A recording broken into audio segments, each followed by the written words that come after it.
এই আপুটি কি বলেছেন, খুবই গুরুত্বপূর্ণ কথা বলেছেন। অবশ্যই ওনার কথাগুলো শুনে যাবেন এবং ভিডিওটা ভালো লাগলে বেশি বেশি করে শেয়ার করবেন।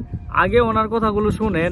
আমি যখন ক্লাস 7-এ পড়ি, আমার বয়স তখন খুবই কম।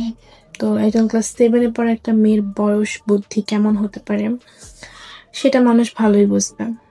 তো তখন আমি ভুলবশত তার সঙ্গে একটা সম্পর্কে জড়িয়ে পড়ি।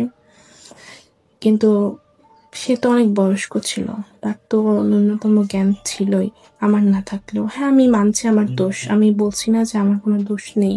তো আমি তখন জানতাম না যে রাজু আহমেদ আসলে কি ধরনের মানুষ, তার কেমন ক্যারেক্টার, কেমন কি, তার সে কেমন আর কি, আমি এটা জানতাম না। তো যখন আমি আস্তে আস্তে আমার বয়স হলো, বুদ্ধি হলো, যখন আমি বুঝতে পারলাম যে এটা আমার জন্য ঠিক না, ঠিক তখনই সে আমাকে, মানে আমি তাকে আর কি অ্যাভয়েড করার চেষ্টা করলাম। অ্যাভয়েড করার চেষ্টা করতে তার কাছ থেকে দূরে সরে আসার চেষ্টা করলাম, কিন্তু সে কোনোভাবে আমাকে ছাড়বে না। এবং কি সে আমাকে অনেকভাবে ব্ল্যাকমেল করতো, থ্রেট দিত, হুমকি দিত যে আমি তাকে ছেড়ে আসলে সে এটা ওটা করবে, আমার ক্ষতি করবে।